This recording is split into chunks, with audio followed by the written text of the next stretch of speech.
This is the new Hyundai i10, and I can reveal that after extensive testing by the Carbuyer test team, we have named it our Carbuyer Car of the Year for 2014. And really, there's nothing else for me to say in this video now, so if you'll excuse me, I'm going to go online to carbuyer.co.uk and read about the other category winners.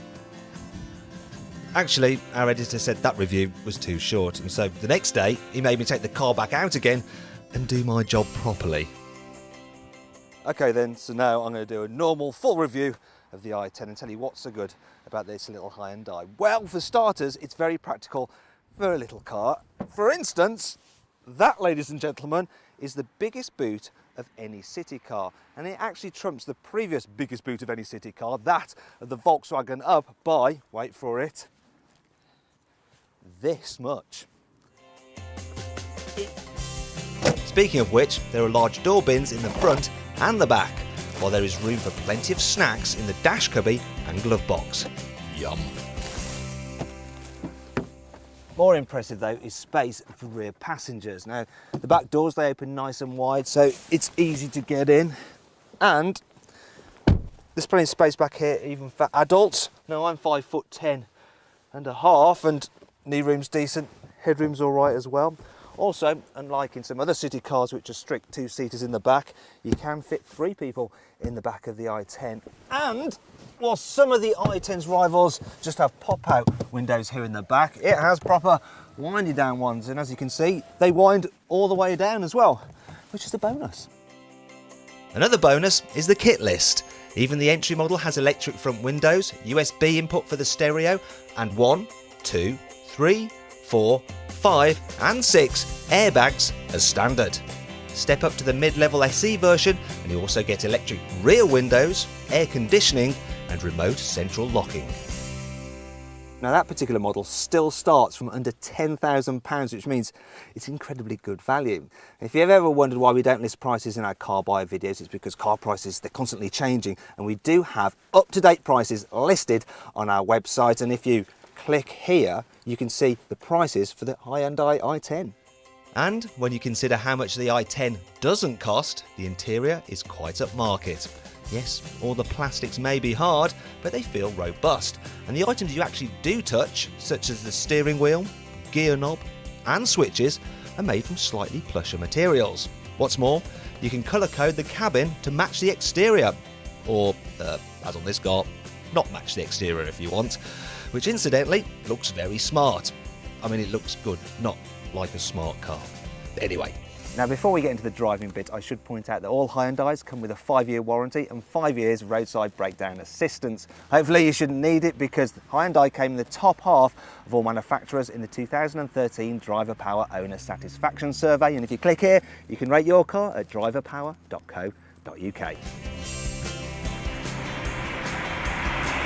You can get the i10 with either a 1.2 or a 1 litre petrol engine, and that's what this car has, and actually it's all you really need because it's peppy enough round town and it can hold its own on the motorway.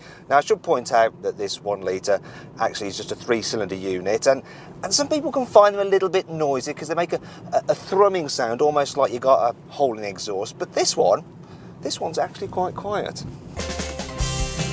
Both the 1 litre and 4-cylinder 1.2 are capable of over 60 miles per gallon. You can get a super efficient clean version of the i10 which emits less than 100 grams per kilometre of carbon dioxide and therefore costs nothing in road tax. As you'd imagine, being a city car, the i10 is at home here in the urban environment. The suspension deals with bumps well enough and potholes. You've got great all-round visibility, which is handy when you're manoeuvring or parking, and you've got a really tight turning circle, as I'll demonstrate now. My usual going round the roundabout loads and loads of times until I annoy other motorists. There we go, look, I can keep on going, no one's crossed yet. And yeah, it just keeps going round and round. There we go, I'm starting to feel a little bit sick now, so I think I'm going to stop this and carry on with the rest of the review. The manoeuvrability is helped by the fact the steering is nice and light. Thankfully, it's not too light that at speed the i10 feels imprecise. When you combine the accurate steering with a light snickety gear change and the fact that there's hardly any body roll around corners and you've got plenty of grip, what you've got here is a small car that's actually big on fun, and I think the best bit about it is the fact that you know that you haven't had to pay that much to buy it. I think you're going to be able to spot Hyundai i10 owners because they'll be wandering around with a big smug grin on their faces. They're going to look like this. Yeah, and that'll make them really, really annoying. And this sums up the i10. The way it drives means it doesn't feel like it's a budget car, but more like a big car that's just been minimised. It even features certain comfort-boosting features. To help make the car as quiet as possible, Hyundai have fitted some extra seals around the windows to help minimise wind noise, and yeah, that appears to have worked. They've also done the same. They put some extra seals around behind the dash to stop the engine noise coming through into the cabin, and let's just see. Yeah, that works well as well. The only thing I can notice is a bit of tyre roar, but that could just be because, you know, I can't really hear any other noises, so my brain is just focusing on that. And this is the same with the other issues with the i10. They are only really highlighted because the rest of the car is just so good. Like the brakes, which are so strong they can feel a little bit grabby. And my only complaint about the class-leading practicality is that there is no reach adjustment for the steering wheel, while a deep boot lip and ridge in the boot when you fold the seats down flat makes it harder to load heavy items and then slide them forwards. Oh no, little car, you're just so close to being almost 100% perfect. But let's get back to reality. Nothing ever is, and according to us at the Carbuyer test team, this is as close as it gets.